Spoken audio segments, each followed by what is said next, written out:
जय हिंद दोस्तों, welcome to Kalpaksh, welcome to current affair session. स्वागत है आपका डेली करंट अफेयर सेशन में। और आज हम बात करने वाले हैं 7 जुलाई 2025 के। जल्दी से जुड़ जाइए और एक बार वॉइस अगर क्लियर आ रहा है तो आप बताइए। ओके, चलो शुरू करते हैं आज के करंट अफेयर के बारे में। वो करंट अफेयर्स जो इंपॉर्टेंट है यूपीएससी, एमपीपीएससी, एसएससी, बैंकिंग और रेलवे जैसे एग्जाम के लिए। पहले करंट अफेयर के बारे में बात करते हैं। पहला सवाल है, Which of the following statement about the Bihar Sir initiative is correct? Bihar SIR पहल के बारे में निम्न में से कौन सा कथन सही है? अगर आपने इसको न्यूज में पढ़ा है तो आप अपना आंसर कमेंट बॉक्स में लिखिए। पहला स्टेटमेंट है, it is a scheme to rate the performance of school in Bihar. यह बिहार स्कूलों के प्रदर्शन को रेटिंग देने की एक योजना है। It is project to provide digital IDs to the industrial worker. यह औद्योगिक श्रमिकों को डिजिटल पहचान देने का एक परियोजना है। It is initiative to assess investment potential of district in Bihar. यह बिहार में जिलों में निवेश क्षमता का मूल्यांकन करने की एक पहल है। It is rating mechanism for evaluating law enforcement agency. यह कानून परिवर्तन एजेंसियों के मूल्यांकन करने की प्रणाली। यह सवाल निकल कर आया जब बिहार में आगामी समय में इलेक्शन होने वाले। उस इलेक्शन को लेकर जो इलेक्शन कमीशन ऑफ इंडिया है उसने एक प्रोजेक्ट वहां पर चला रखा है जिसका नाम रखा है सर स्पेशल इंटेंसिव रिवीजन, जिसके थ्रू जो बीएलओज है, ब्लॉक लेवल ऑफिसर्स हैं, वो एक नया फिर से आपका जो एक लिस्ट, वोटर लिस्ट है वो प्रिपेयर कर रहे हैं। और उसके तहत आईडी प्रोवाइड करने की जो स्कीम है उसी को क्या कहा गया, बिहार सर प्रोजेक्ट के नाम से जाना गया। इस आधार पर इस क्वेश्चन का जो करेक्ट ऑप्शन बनता है वो बनता है B, that B is the correct option for question number first. I think ये क्लियर हुआ होगा आपको। चलिए आगे बढ़ते हैं। क्वेश्चन से संबंधित अगर कोई डाउट आपके हैं तो आप कमेंट बॉक्स में लिखिएगा, क्योंकि आपके कमेंट से ही हमें क्या मिलता है, एनर्जी मिलती है और वही हमें प्रमोट करेगी कि हम आगे और अच्छा करें। चलिए अगले क्वेश्चन की तरफ बढ़ते हैं। Second question, which of the following statement about the location of Tribhuvan Sahkari university is correct? Modi सरकार में एक नया मंत्रालय बनाया गया, सहकारिता मंत्रालय, जिसके मिनिस्टर है मिस्टर अमित शाह, जो भारत के गृह मंत्री के रूप में भी काम कर रहे हैं। चलिए उसके बारे में चर्चा करते हैं। उस ऑप्शन है कि त्रिभुवन सहकारी विश्वविद्यालय के स्थान के संबंध में निम्नलिखित में से कौन सा कथन सही है? It is located on the campus of Anand agriculture university in Anand district. It is established on campus of institute of rural management Anand, IMMR Anand, Gujarat. It is situated in Vallabh Vidyanagar with Sardar Patel university. It is located in Karsand Anand district near Bhaikaka university. कहां पर यह विश्वविद्यालय स्थित है?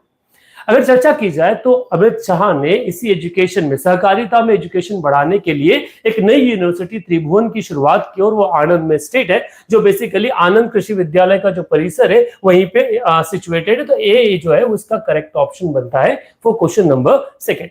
इससे संबंधित जो news है वो न्यूज आपकी कहां पर है, आपका PIB जो हम एक बेसिक सोर्स के रूप में फॉलो करते हैं, वहीं पे आपकी इसकी न्यूज जो है वो भी मिल जाएगी। चलिए आगे बढ़ते हैं अगले करंट अफेयर के बारे में। क्वेश्चन है, where was the BRICS summit 2025 is held?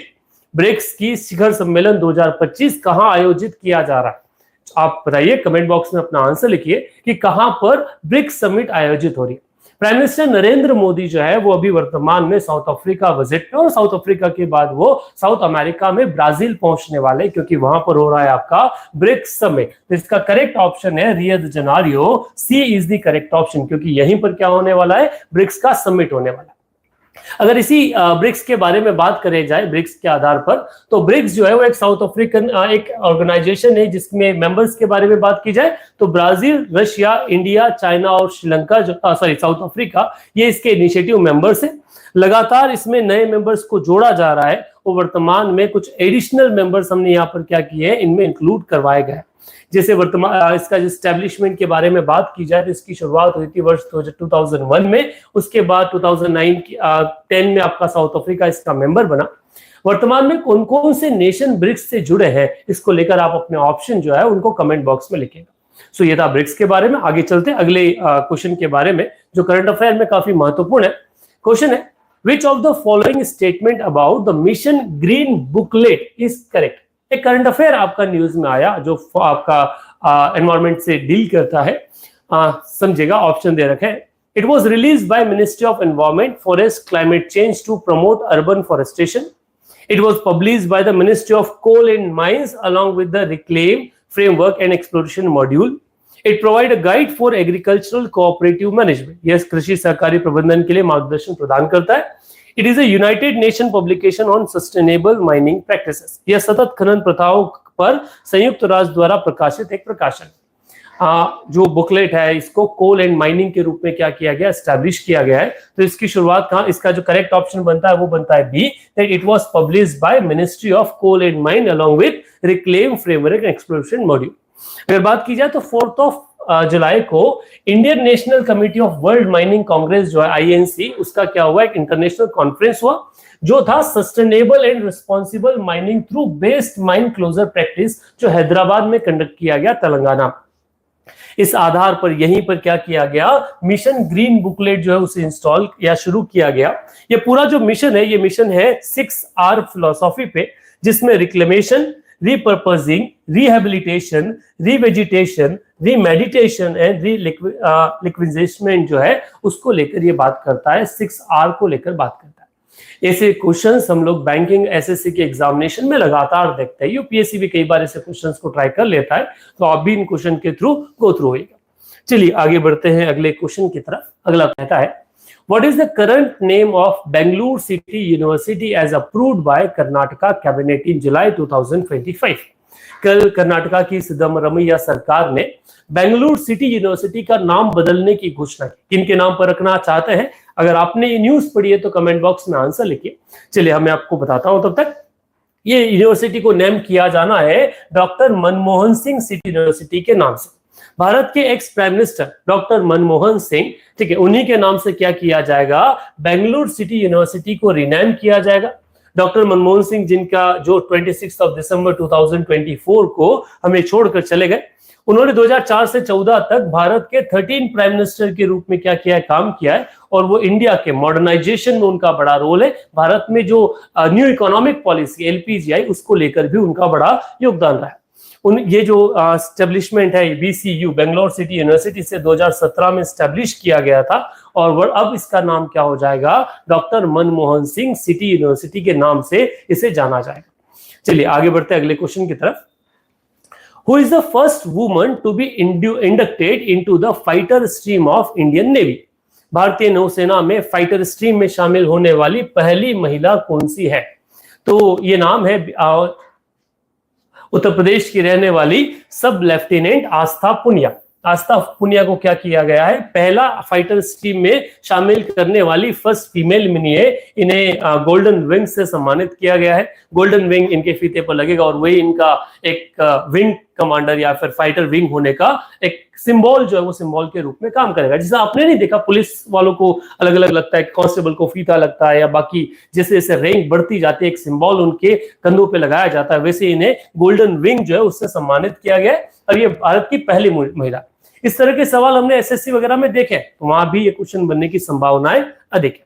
चलिए आगे बढ़ते हैं। अगला क्वेश्चन है, which Indian company received in space approval to launch country's first satellite broadband service by 2028? जैसे आपने एलोन मस्क का नाम सुना है, उसने अपना एक सैटेलाइट ब्रॉडबैंड सर्विस उनकी काम करती है स्पेसएक्स के नाम से। वैसे ही भारत की एक कंपनी है जो क्या कर रही है, इस तरह की सैटेलाइट ब्रॉडबैंड सर्विस लॉन्च करने वाली। कौन सी कंपनी? ऑप्शन आपके पास Reliance Jio, Anant technologies, Bharti Airtel, high communication limited. क्या ऑप्शन, अगर आपने न्यूज सुनी है तो कमेंट बॉक्स में लिखिए। वैसे अगर इस करेक्ट ऑप्शन के बारे में बात की जाए तो एक बेंगलुरु बेस्ड एक स्टार्टअप है जिसका नाम है अनंत टेक्नोलॉजीज, और इन्हें ये अप्रूवल मिला है, ये अपना एक सैटेलाइट सेपरेट सैटेलाइट लॉन्च करने वाले हैं, और उसके थ्रू 2028 तक सैटेलाइट ब्रॉडबैंड सर्विस जो है भारत में मिलने वाली। चलिए आगे बढ़ते हैं नेक्स्ट क्वेश्चन की तरफ। What is the full name of CM प्रतिज्ञा scheme launch by the Bihar government? Bihar सरकार द्वारा शुरू की गई CM प्रतिज्ञा योजना का पूरा नाम क्या है? तो बिहार में वर्तमान में फीमेल एंटरप्रेन्योरशिप को बढ़ाने के लिए एक प्रतिज्ञा स्कीम शुरू की गई है, और उसका पूरा नाम है promotion of readiness, awareness and technological insight of guiding youth advancement. युवा उन्नति के लिए तत्परता, जागरूकता, तकनीकी अंतर्दृष्टि को बढ़ावा देने के लिए योजना लिए, और इसका नाम रखा गया है CM प्रतिज्ञा स्कीम। ये वो इवेंट्स थे जो आज के करंट अफेयर के रूप में आपके लिए इंपॉर्टेंट है, आपके एग्जाम के लिए। कल्पाक्ष ने एक कॉन्सेप्ट बना रखा है, ध्येय वाक्य बना रखा है कि quality is more important than quantity. आपका समय इंपॉर्टेंट है, इसलिए हम बहुत ज्यादा लंबा सेशन आपके लिए प्लान नहीं कर रहे, सो लिमिटेड टाइम में हम लिमिटेड करंट अफेयर देने वाले हैं। चलिए बारी है आज के क्वेश्चन ऑफ द डे की। आज का सवाल है, कावेरी नदी का उद्गम किस राज्य से होता है? From which state does the river Kaveri originated? First Tamil Nadu, second Kerala, C Karnataka and D Andhra Pradesh. Correct option क्या है कमेंट बॉक्स में लिखिए। मिलते हैं कल इसी टाइम पे 9 AM। Thank you very much. Daily current affair session, तो आज हमारा सेकेंड लाइव है करंट अफेयर को लेकर, और आज हम बात करने वाले हैं 8 जुलाई 2025 के उन इंपॉर्टेंट इवेंट्स के बारे में जो महत्वपूर्ण है यूपीएससी, एमपीपीएससी, एसएससी, बैंकिंग और रेलवे जैसे एग्जाम के लिए।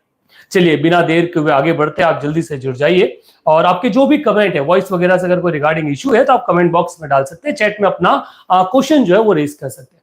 चलिए साथ साथ प्रैक्टिस करने की कोशिश कीजिएगा। शुरुआत करते हैं आज के दिन की एक बड़े ही पॉपुलर कोट के साथ। कोट कहता है, success usually come to those who are too busy to looking for it. सफलता उन्हीं के हाथ लगती या उन्हीं के पास जाती है जो उसके लिए काम कर रहे हैं और उसके काम में व्यस्त है।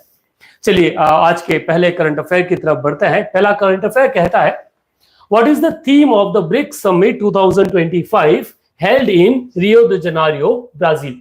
रियो दो जेनेरियो ब्राजील में आयोजित ब्रिक्स शिखर सम्मेलन 2025 की जो थीम है वो थीम क्या थी? पिछले 2 दिनों से ब्राजील में ब्रिक्स का सेशन चल रहा है जिसमें प्राइम मिनिस्टर नरेंद्र मोदी शिखर करने गए हैं।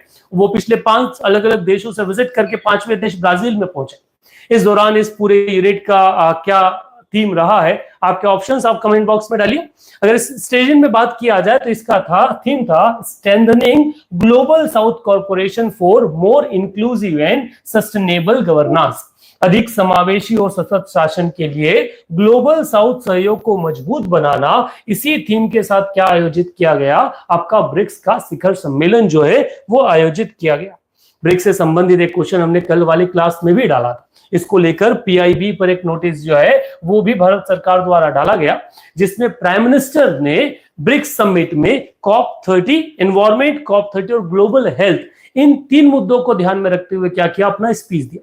यहां से एक और सवाल आगामी एग्जामिनेशन में बनता है जहां क्वेश्चन पूछने की संभावना है कि प्राइम मिनिस्टर नरेंद्र मोदी का जो ब्रिक्स स्पीच है उनमें किन 3 मुद्दों को टारगेट किया गया? सो पहला था एनवायरमेंट, सेकेंड था COP30 एंड थर्ड था ग्लोबल हेल्थ।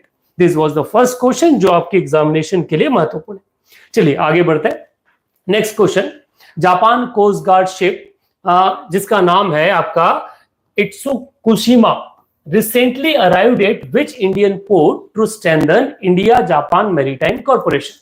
भारत जापान समुद्री सहयोग को मजबूत करने के लिए जापान कोस्ट गार्ड का शिप जिसका नाम है इत्सुकुशिमा हाल ही में भारत के किस बंदरगाह पर पहुंचा? अगर ये न्यूज आपने देखी है तो आपका ऑप्शन कमेंट बॉक्स में डालिए। तब तक मैं आपको इस कंटेक्स्ट में सारी चीजें एक्सप्लेन करता हूं। ये जो शिप है, ये शिप भारत के जो चेन्नई पोर्ट है उस चेन्नई पोर्ट पर पहुंचा है 7 जुलाई को, और ये ग्लोबल ओशियन वर्क्स ट्रेनिंग जो है और रीइंफोर्सिंग स्ट्रेटेजिक पार्टनरशिप, इन दोनों का एक हिस्सा है जिसमें इंडियन कोस्ट गार्ड और जापानीज कोस्ट गार्ड जो है वो इंडो पैसिफिक में काम करने वाले। और यहीं से जो सवाल है, ये सवाल आपसे पूछा गया, तो इस सवाल का करेक्ट आंसर जो है वो है सी, कि कोची में ये वाला जो शिप है ये पहुंचा। चलिए आगे बढ़ते हैं। यहां से एक सवाल बनता है कि इंडियन कोस्ट गार्ड जो है उसका हेडक्वार्टर कहां पर सिचुएटेड है? हेडक्वार्टर से संबंधित आपका अगर जो नॉलेज है आप कमेंट बॉक्स में उसे डालिएगा। चलिए अगले क्वेश्चन की तरफ बढ़ते हैं। नीति आयोग ने north eastern region district sustainable development goal index 2023-24 का जो दूसरा संस्करण है उसे जारी किया। इस रिपोर्ट में कितने जिलों को कवर किया गया है? NITI Aayog release the second edition of north eastern region district sustainable goal index 2024-25 covering how many district? Total in 7 sisters के जो 6 राज्य हैं इनके 121 जिले इसमें क्या है शामिल है। तो D is the correct option for the particular question.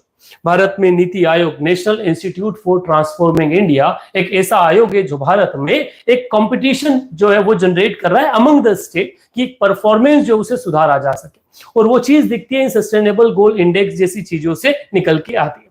चलिए, अगर इसी चीज में चर्चा की जाए सस्टेनेबल डेवलपमेंट गोल के बारे में, तो टोटल 17 गोल है इसमें डिसाइडेड, जिन्हों नंबर वाइज चलते हैं। जैसे फर्स्ट गोल है आपका नो पॉवर्टी, सेकेंड गोल है नो हंगर, थर्ड गोल है good health, fourth quality education, fifth gender equality, sixth clean water and sanitation, seventh है आपका renewable energy, eighth good job and economic growth, ninth indicator है innovation and infrastructure, 10th है reduced inequality, 11th है sustainable cities and commodities, 12th sustainable goal है responsible consumption, 13th है climate action, 14th life below water, 15th life on land, 16th peace and justice and 17th partnership on the goal.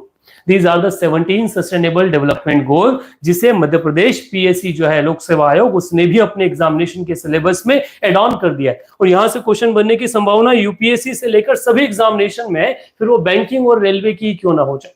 इसी से संबंधित एक और question बनता है कि नेशनल जो नॉर्थ ईस्टर्न रीजन है, डिस्ट्रिक्ट सस्टेनेबल गोल इंडेक्स में सर्वोच्च और न्यूनतम स्कोर प्राप्त करने वाले जिले आधार पर सही चयन जो है वो कीजिए। इसका जो करेक्ट ऑप्शन है वो है आपका बी, जिसमें हाईएस्ट जो है वो मिजोरम का हंथियाल है, और लोवेस्ट अगर बात किया जाए तो लोंगडिंग जो अरुणाचल प्रदेश से बिलोंग करता है।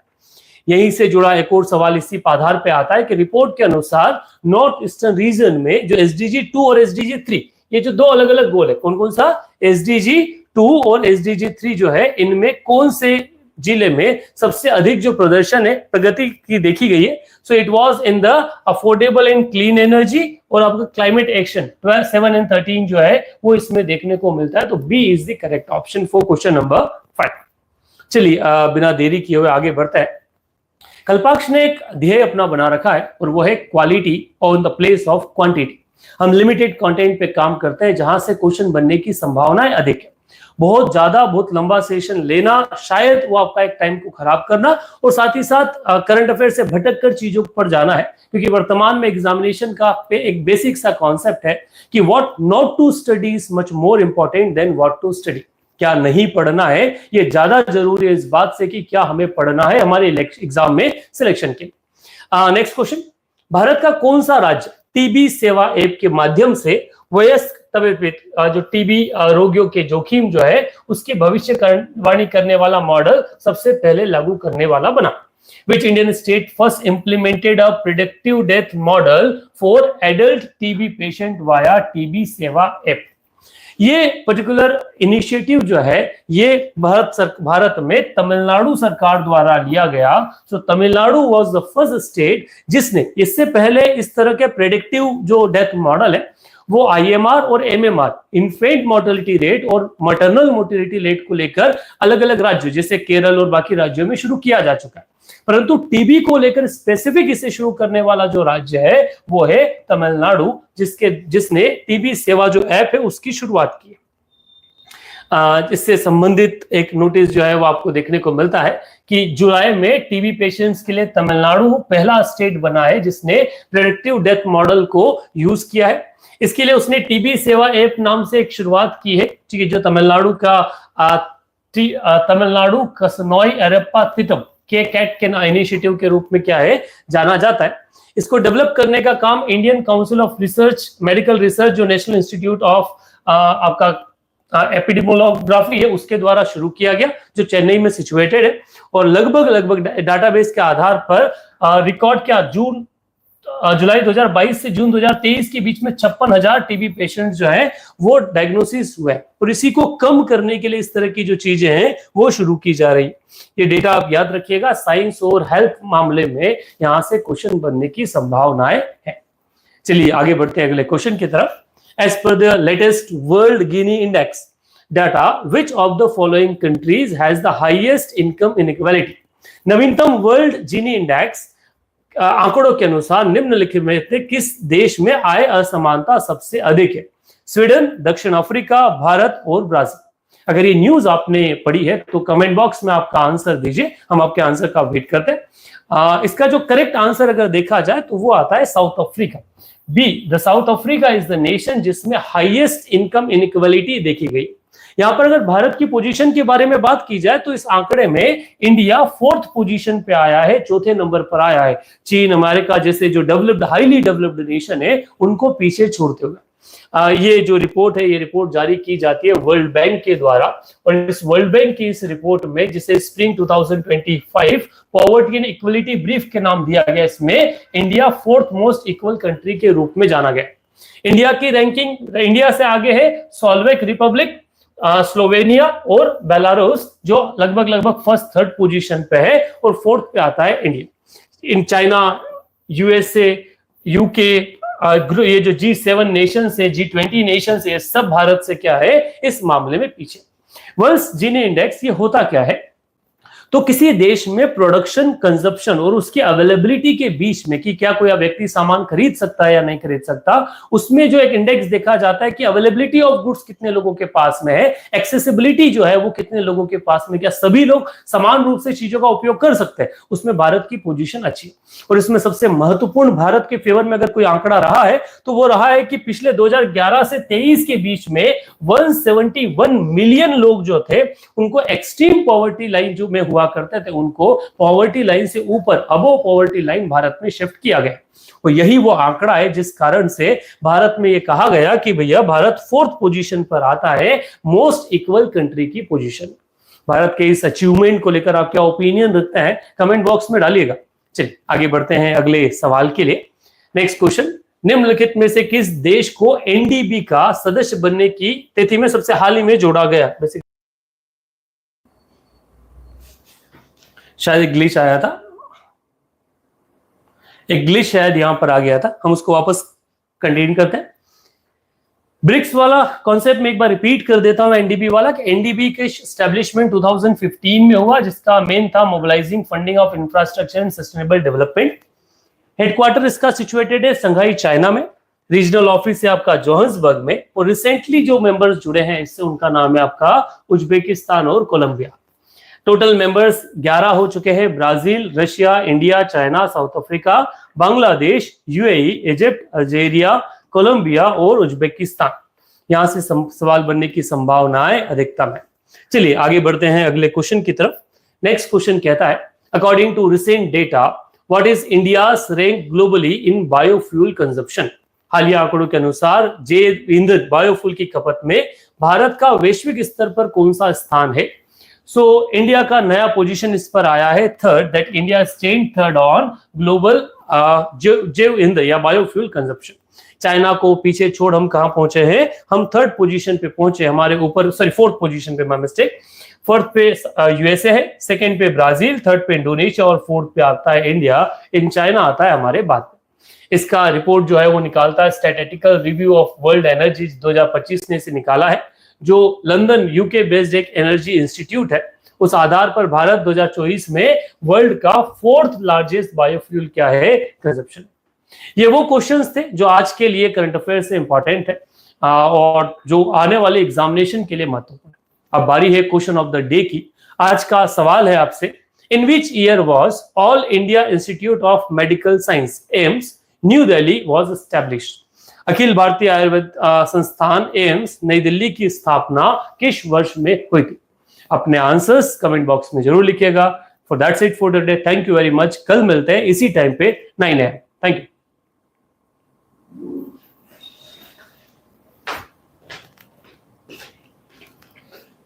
बीच में गाली तो नहीं होगी? वॉइस एक बार चेक कर लीजिए, थोड़ा सा डिले हो रहा है, लैग है।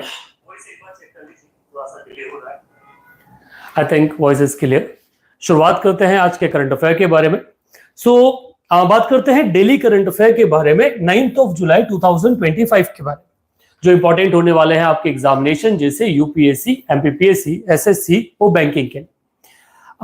शुरुआत करने से पहले बात करते हैं आज के एक पॉपुलर कोट के बारे में, जो कहता है, all dreams are within reach, all you have to do is keep moving towards this. ऐसा कोई सपना नहीं है जो आपकी पहुंच से बाहर हो। आपको करना क्या है? बस उस सपने की तरह अपने एक राह में चलना है, वो भी कंसिस्टेंसी के साथ।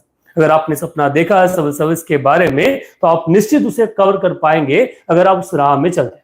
चलिए बिना देरी किए हुए शुरुआत करते हैं आज के पहले करंट अफेयर के बारे में, जो कहता है, The center recently approved the establishment of an Akashvani Kendra in Ujjain under which of the following scheme? कल ही मुख्यमंत्री मोहन यादव द्वारा ये अपडेट किया गया कि उज्जैन में एक आकाशवाणी केंद्र जो है वो स्थापित किया जा रहा है। अब वो कौन सी स्कीम के तहत होना है? Digital India scheme, broadcasting infrastructure and networking development, national media expansion programme और all India radio modernisation initiative. इनमें से किस स्कीम के तहत इस इनिशिएटिव की शुरुआत की जा रही है? आपका ऑप्शन आप कमेंट बॉक्स में डालिए। अगर इसके बारे में डिटेल एनालिसिस किया जाए तो मिनिस्ट्री ऑफ जो पीआईबी प्रेस इंफॉर्मेशन ब्यूरो है उसके द्वारा ये अपडेट किया गया कि उज्जैन में एक नया क्या किया जाएगा, ब्रॉडकास्टिंग इंफ्रास्ट्रक्चर सेट किया जाना है जो नेटवर्क डेवलपमेंट, जिसका बेसिकली अगर पूरा कहा जाए broadcasting infrastructure and network development BIND scheme के तहत क्या किया जाएगा, इसे स्टैब्लिश किया जाएगा। उज्जैन में सिंहस्थ आना है और इस सिंहस्थ के मद्देनजर कई सारे डेवलपमेंटल वर्क जो है वो उज्जैन में चल रहे हैं और उसी श्रेणी में ये वाला काम है वो भी किया जा रहा था। इस क्वेश्चन का जो करेक्ट ऑप्शन है वो ऑप्शन बनेगा आपका broadcasting infrastructure and networking development. So B is the correct option. चलिए अगले क्वेश्चन की तरफ बढ़ते हैं। नेक्स्ट क्वेश्चन कहता है, as per the Indian telecom service yearly performance indicator 2024-25, what was the total number of telephone subscriber in India by March 2025?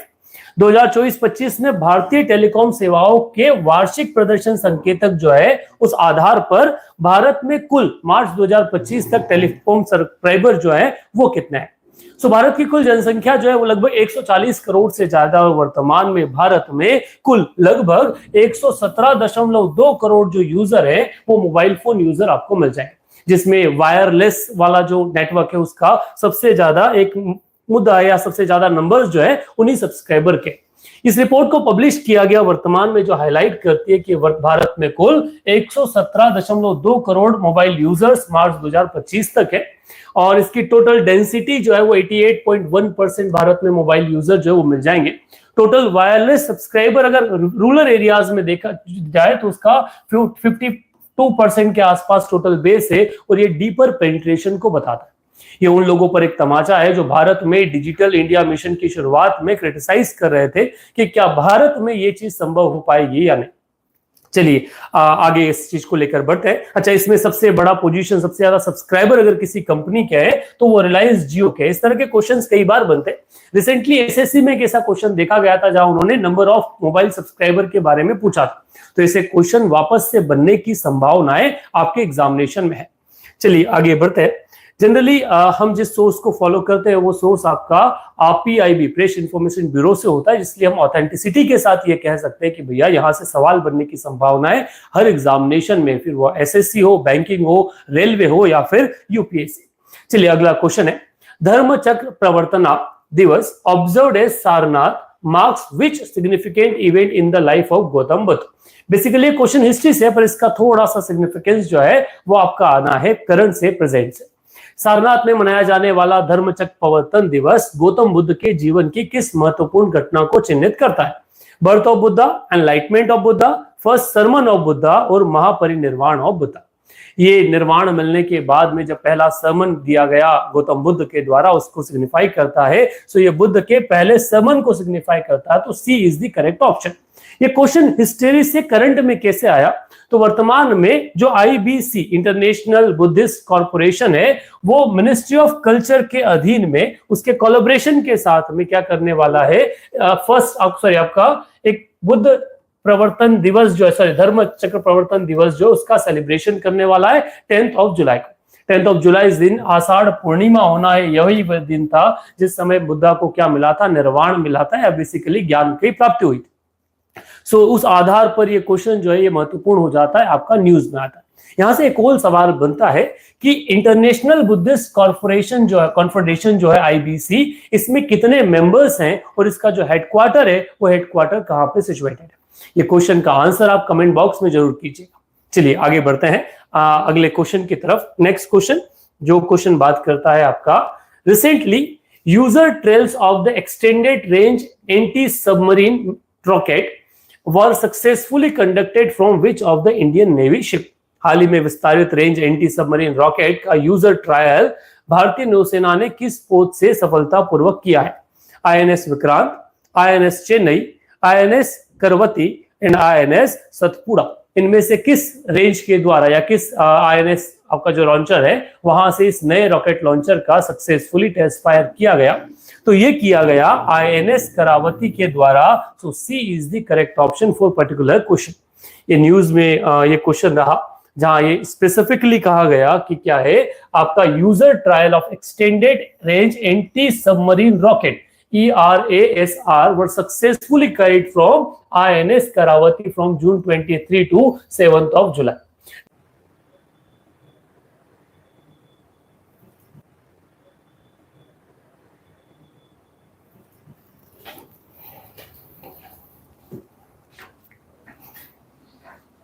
I think एक glitch था, हम रिकनेक्ट हो चुके हैं।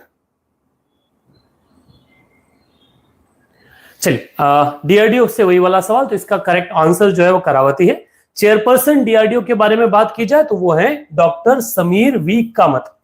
यहां तक अगर कोई डाउट आपके मन में है, कोई क्वेरी आपके मन में है तो आप रेज कर सकते हैं क्वेश्चन को, हम उसको आंसर करने की कोशिश करेंगे। चलिए आगे बढ़ते हैं अगले क्वेश्चन की तरफ।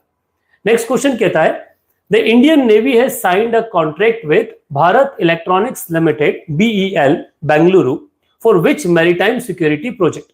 भारतीय नौसेना ने बालकारोश बेंगलुरु, वो बालकारोश नहीं बेसिकली BEL है, स्थित भारत इलेक्ट्रॉनिक्स लिमिटेड के साथ किस समुद्री सुरक्षा परियोजना के अनुबंधन पर हस्ताक्षर किए हैं? National coastal surveillance network, national maritime domain awareness, national offshore patrol enhancement initiative और national under water surveillance system. किसके साथ में नेवी ने BEL के साथ काम करना शुरू किया है? तो ये कॉन्ट्रैक्ट साइन हुआ है national maritime domain awareness project के लिए, NMDA project. So B is the correct option. ये खबर भी PIB से ली गई, जहां Indian navy sign contract with miss BEL Bharat electronics limited for implementation of NMDA project. ठीक है, NMDA प्रोजेक्ट जिसे कहा जाता है national maritime domain awareness project. इस प्रोजेक्ट के तहत भारत में क्या किया जाएगा? तो इसमें अपग्रेडेशन होगा एग्जिस्टिंग जो नेशनल कमांड कंट्रोल और कम्युनिकेशन इंटेलिजेंस सिस्टम है, इस नेटवर्क का, जो भारत में आने वाले समय में भारत की नेवी कैपेसिटी जो है उसको बढ़ाएगा। चलिए आगे बढ़ते हैं अगले क्वेश्चन की तरफ। Next question, which academic institution is powering the AgriTech Innovation Hub at Merit through a Center of Excellence in AI in Agriculture।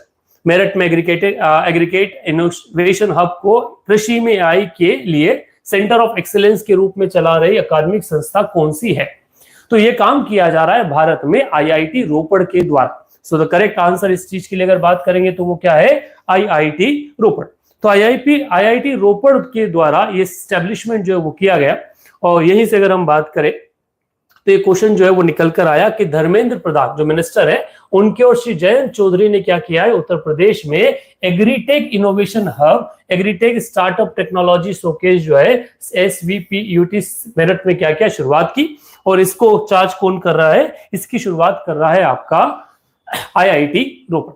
चलिए अगले क्वेश्चन की तरफ बढ़ते हैं जो आपके एग्जामिनेशन के लिए महत्वपूर्ण है। Kala Setu real time language technology for Bharat is a national wide challenge launched by which organisation? Kala Setu real time language tech for Bharat नाम का राष्ट्रीय चुनौती किस संस्थान द्वारा शुरू किया गया?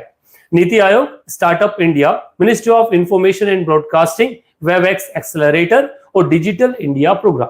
किस संस्था द्वारा ये जो नया प्रोग्राम है कला सेतु, इसकी शुरुआत की गई? अगर इससे संबंधित कोई सवाल आपके दिमाग में कोई आंसर है तो कमेंट बॉक्स में डालिए। चलिए इसके बारे में अगर बात की जाए तो ये क्वेश्चन भी जो है वो आपका कहां से आया? PIB से, जहां स्टार्टअप एक्सेलरेटर वेबएक्स लॉन्चेस एक बेसिकली क्या है प्रोग्राम है जो मिनिस्ट्री ऑफ ब्रॉडकास्टिंग द्वारा चलाया जाता है। तो इस आधार पर इस क्वेश्चन का जो आंसर है वो क्या बनेगा? वो बनेगा C, that ministry of information and broadcasting का वेबएक्स एक्सेलरेटर जो है वो प्रोग्राम चला रहा है कला सेतु। So the startup accelerator WebEx launches Kala Setu, a national-wide initiative for inviting India's leading AI startup to come up with the real-time multilingual multimedia content generation solution for prompt reach out citizen in governance। यही से इस चीज की क्या हुई? शुरुआत है। इस तरह के क्वेश्चन बैंकिंग वगैरह के आने वाली जो IBPS के एग्जाम है उसमें काफी महत्वपूर्ण होने वाले। चलिए आगे बढ़ते हैं अगले क्वेश्चन की तरफ। The next question, The 2025 Asian Para Archery Championships were held in which city and the country? 2025 में एशियाई पैरा आर्चरी चैंपियनशिप किस शहर और देश में आयोजित की गई थी? Bangkok Thailand, Beijing China, Nagoya Japan and Gwangju south Korea. कहां पर ये शुरुआत, ये पूरा जो एक पैरा चैंपियनशिप इसे लागू किया गया? So it happened in the Beijing China. कहां पर हुई थी ये पूरे चैंपियनशिप? Beijing China. यहां से कई सारे क्वेश्चंस बनने की संभावना है, जैसे कि इसमें कितने मेडल्स वगैरह है, तो एक बार इसको आपके लिए जस्टिफाई कर देते हैं। That 2025 Asian para archery championship was held from 2nd to 7th July 2025 at the China Administration of Sport and Person Disability Center in Beijing, जिसमें चाइना ने इस मेडल टैली में टॉप किया है with the 17 medals, 10 gold, 4 silver and 3 bronze. और India ने इसमें second position जो एक्वायर किया विद द 9 मेडल्स, जिसमें 3 गोल्ड, 3 सिल्वर, 3 ब्रॉन्ज जो है वो इंडिया को मिला था। ये 8th एडिशन था इस पर्टिकुलर टूर्नामेंट का, जिसमें 94 एथलीट्स ने क्या है शुरुआत की थी। और यहीं से इसका इंडिया की तरफ से जो हरविंदर सिंह जो है वो world's number 1 Paralympic gold medalist है, जिनको पद्मश्री से भी क्या किया गया है, सम्मानित किया। तो यहां से सवाल बनने की संभावना आपके एग्जामिनेशन में होती है। चलिए, ये थे आज के उन क्वेश्चंस के बारे में जो करंट अफेयर के हिसाब से इंपॉर्टेंट। आज का question of the day, question कहता है where is the headquarter of new development bank NDB is located? New development bank का मुख्यालय कहां स्थित है? रिसेंटली हमने पिछले करंट अफेयर्स में एनडीबी के बारे में बात की थी, और वहीं से आज का क्वेश्चन ऑफ द डे है कि इसका हेडक्वार्टर कहां पर है? New Delhi India, Shanghai China, Johannesburg south Africa और ब्रासीलिया ब्राजील। आपका सही आंसर आप कमेंट बॉक्स में जरूर लिखिएगा। इस सेशन को लेकर आपके क्या ओपिनियन है उन्हें कमेंट बॉक्स में दीजिएगा। क्या हमें लाइव आना चाहिए या रिकॉर्डेड, दोनों में से आप क्या प्रेफर करना चाहते हैं वो भी आप कमेंट बॉक्स में डालेगा। तब तक के लिए थैंक यू वेरी मच। मिलते हैं कल इसी टाइम 9 AM। Thank you.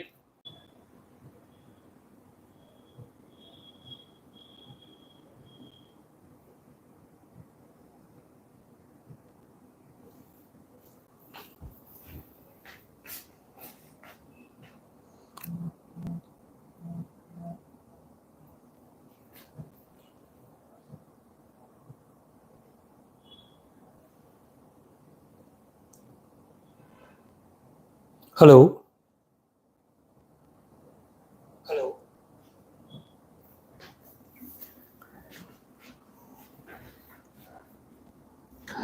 जय हिंद दोस्तों, welcome to Kalpaksh, welcome to daily current affair series of Kalpaksh. जुड़ जाइए जल्दी से।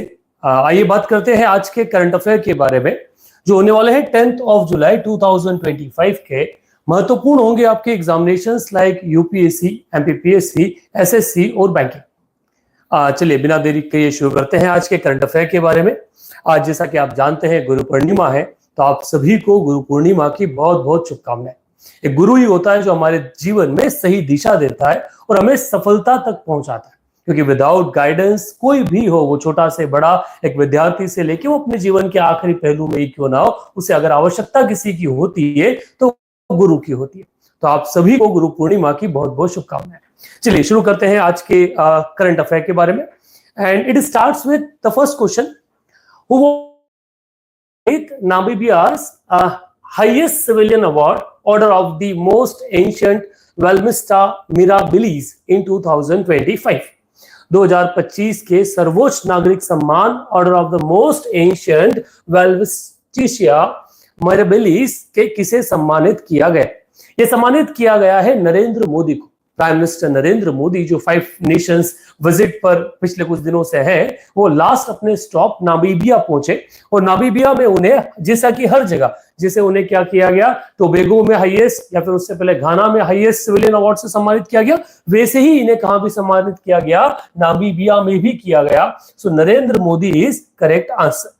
क्योंकि नामीबिया न्यूज में है इसलिए यहां से कई सारे सवाल बनने की संभावना भी है, क्योंकि ये चीज हमने पिछले कई समय से देखी है, क्वेश्चंस में देखी है, जहां इस तरह के सवाल उस इवेंट से, प्लेस इन न्यूज, क्योंकि जब हम न्यूज़पेपर के बारे में बात करते हैं ना तो प्लेस इन न्यूज महत्वपूर्ण हो जाता है। तो नामीबिया के बारे में अगर बात की जाए तो एक सदर्न अफ्रीकन कंट्री है जिसे अंगोला, जाम्बिया, बुस्तानिया साउथ अफ्रीका जो है वो इसे क्या करता है, बॉर्डर करता है। एक ओशन पर, एक तरफ इसका अटलांटिक ओशन है।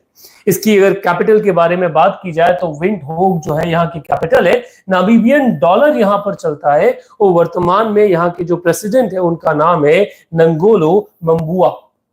ठीक है, यहां से सवाल बनने की संभावना है। प्रेसिडेंट शायद न पूछा पाए, पर कैपिटल और लोकेशन जो है वो महत्वपूर्ण होती है ऐसी जगहों की।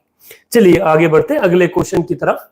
The next question, what is the name of India's first indigenous diving support vessel DSV commission into the Indian Navy in 2024? Bharat के पहले स्वदेशी डाइविंग सपोर्ट वेसल का नाम क्या है, जिसे 2024 में भारतीय नौसेना में शामिल किया गया था? पहले कर दिया था बट रिसेंटली उसका डिलीवरी जो है वो पिछले दिनों अभी हुआ है। तो उसका नाम है निस्तार। ठीक है, ये एक डेवलप्ड आपका क्या आता है, एक डाइविंग या सपोर्ट।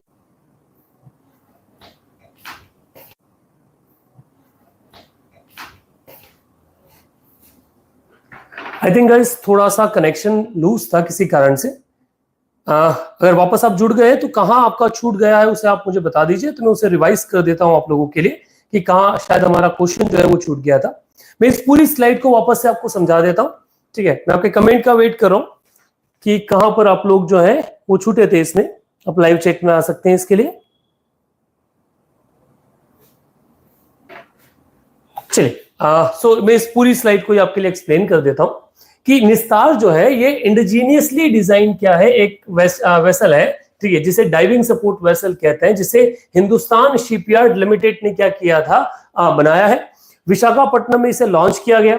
किस काम में आएगा, तो ये डीप सी डाइविंग और रेस्क्यू ऑपरेशन के लिए क्या है काम आएगा, जो भारत के जो इंडियन नेवी को एक नया सपोर्ट जो है वो प्रोवाइड करेगा।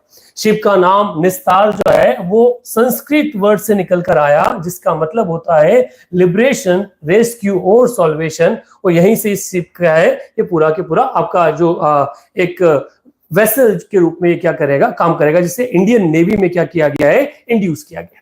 चलिए अगले क्वेश्चन की तरफ बढ़ते हैं। नेक्स्ट क्वेश्चन कहता है Bulgaria will be the 21st member of eurozone. ठीक है, यूरोजोन जो आपने नाम सुना हो, जो यूरोपियन करेंसी को यूज करते हैं, यूरो को यूज करते हैं, उसका 21वां मेंबर बना है कौन, बुल्गारिया, जो क्वेश्चन में ही दे रखा है। And officially adopt the euro on which date, कब से वो ऑफिशियली क्या करेगा, इस यूरो को अडॉप्ट कर लेगा। तो इसकी शुरुआत होगी 1 जनवरी 2026 से। लगभग 20 देशों का एक समूह है जो पूरे यूरोप में यूरो को यूज करता है। पहले इसके अंदर ब्रिटेन भी शामिल था, पर वो पिछले कुछ समय से यूरोपियन यूनियन से बाहर हो गया है। अब इस यूरोपियन यूनियन का नोट मिल गया है यूरो को यूज करने का बुल्गारिया को, जो यूरो को तो इंपॉर्टेंट मींस यूरो को तो क्या करेगा, बेस उसमें देगा ही सही, और साथ ही साथ एक नया देश के रूप में इस करेंसी का डोमिनेंस जो है वो भी यूरोप में बढ़ाएगा। सो बुल्गारिया जो है, इसके बारे में अगर थोड़ा सा फैक्ट चेक कर लेते हैं। सो 8 जुलाई को यूरोपियन यूनियन जो है उन्होंने फाइनल अप्रूवल दे दिया है बुल्गारिया को to adopt euro as the 21st official joint country in eurozone. Bulgaria replace national currency Bulgarian lev, ये जो उनकी ओरिजिनल करेंसी थी, जहां से सवाल बनने की संभावना रहती है। तो बुल्गारियन लेव को वो रिप्लेस कर देंगे किससे, आपकी नई यूरो से, और ये होगा 1 जनवरी 2026 से। यूरोपियन पार्लियामेंट जो है उसमें टोटल अगर बात कर लिया तो अलग अलग देश के लोग शामिल है। वर्तमान में यूरो के बारे में बात की जाए तो 1 यूरो इक्वल्स टू 1.955 बुल्गारियन लेव के बराबर था, और उसी के बाद इसको यूज किया जाएगा।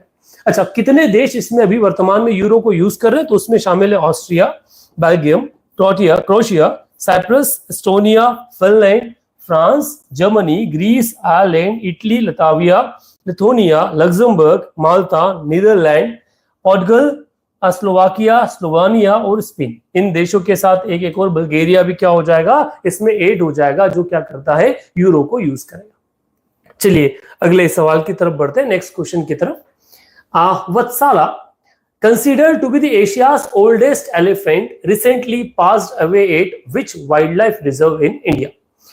वत्सला, जिसे एशिया का सबसे बुजुर्ग हथिनी के नाम से जाना जाता है, हाल ही में भारत के किस वन्यजन अभ्यारण्य में उसकी मृत्यु को प्राप्त हुआ? वत्सला के बारे में पहले भी कई बार सवाल अलग अलग एग्जामिनेशन में पूछा गया है, और इसके बारे में अगर बात की जाए तो ये पन्ना टाइगर रिजर्व से क्या करती थी, बिलोंग करती थी, मध्य प्रदेश से बिलोंग करती थी। चलिए इसके बारे में कुछ फैक्ट्स हैं, उनको समझ लेते हैं।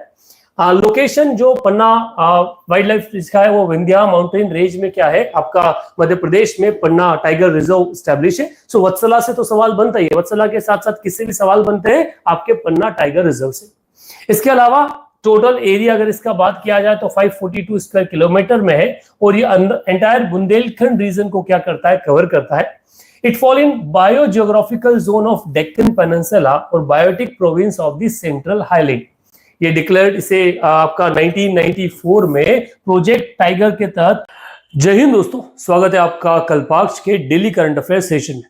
चलिए आज बात करते हैं 11 जुलाई 2025 के उन इंपॉर्टेंट इवेंट्स के बारे में जो आपके examination UPSC, MPPSC, SSC, banking और रेलवे जैसी के लिए इंपॉर्टेंट है, तय करने वाले हैं आपकी जीत की राह को, आपके सिलेक्शन को।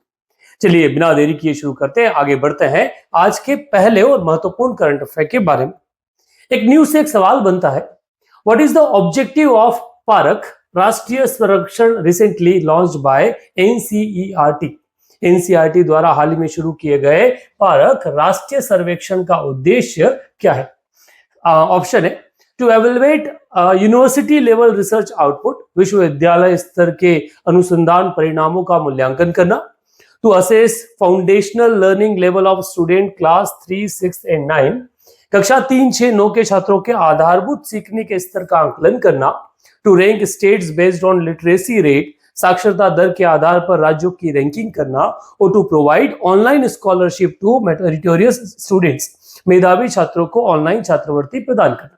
इनमें से किन कारणों के साथ, किस उद्देश्य के साथ में पारक राष्ट्रीय सर्वेक्षण जो है उसकी शुरुआत की गई? ये रिसेंटली लॉन्च किया गया एनसीईआरटी द्वारा to assess foundational learning level of the students in class 3, 6, 9, कक्षा 3, 6, 9 के जो छात्र हैं उनकी आधारभूत के जो सीखने का स्तर है उसको आंकलन करने के लिए इसकी शुरुआत की गई। अगर इस पारक के फुल फॉर्म को समझा जाए दोस्तों, ये है performance assessment review and analysis of knowledge for holistic development. कई बार इसके जो एब्रिविएशन है इनके फुल फॉर्म भी एग्जामिनेशन में क्वेश्चन बनता है, तो वहीं से निकल कर आता है पारक का वर्ड क्या है, performance assessment review analysis of knowledge for holistic development. किसके द्वारा शुरू किया गया? एनसीईआरटी द्वारा। किसके अधीन आती है एनसीईआरटी? मिनिस्ट्री ऑफ एजुकेशन के अधीन। क्यों किया गया? तो foundational learning level of class 3, 6, 9 को डिस्कस करने के लिए किया गया। अब एनसीईआरटी के बारे में बात की जाए तो एनसीईआरटी क्या है? National council of educational research and training, ठीक है, जिसका इसका फुल फॉर्म है क्या है? National council of educational research and training. कब स्टैब्लिश हुई है? In the year of 1961। Headquarter कहां पर है? न्यू दिल्ली में। और करंट मिनिस्ट्री किसके अधीन है? तो ministry of education, government of India. और कौन डायरेक्टर है? तो दिनेश प्रकाश सकलानी जो है वो इसके डायरेक्टर। ये वो एडिशनल फैक्ट्स है जहां से सवाल या क्वेश्चन बनने की संभावनाएं आपकी परीक्षा में रहती।